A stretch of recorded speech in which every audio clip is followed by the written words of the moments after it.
Chris Hani's widow, Limpho Hani, has called on former President Thabo Mbeki to sue the production company behind the exclusive interview with Hani's killer, Clive Derby-Lewis. The interview was shot 2 months before Derby-Lewis's death, in which he says that two former ministers questioned him about whether Mbeki was involved in Hani's murder. In the interview with Forum Productions, a subsidiary of Afriforum, Derby-Lewis denies Mbeki was ever involved. Now the SACP wants Correctional Services to investigate the matter, as the interview was in violation of Derby-Lewis's parole conditions. Why did you kill Chris Hani? As far as we were concerned, he was public enemy number one. And so starts the four-part documentary, in which Clive Derby-Lewis details how he met Janusz Walusz, the triggerman. The recurring question has always been, even in political circles, how did Walusz know that Hani would be without his bodyguards that April morning?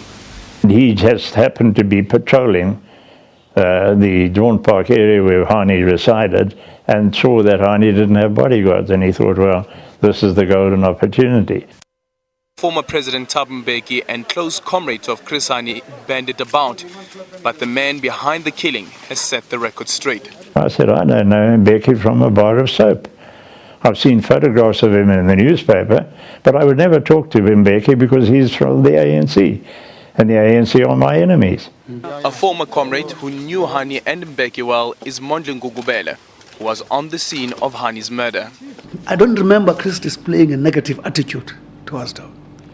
He would have expressed political difference with anybody, but I don't remember this bitter sense of revulsion.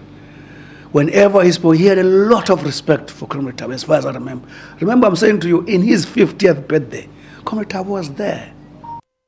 Has been echoed by the ANC, while the Hani family has reacted with anger to the production. It's very rude, it's very wrong to use a name of our former president in something that is nothing but speculation.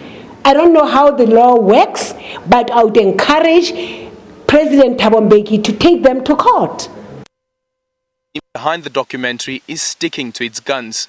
We of course believe that this interview is a very important part of South Africa's history.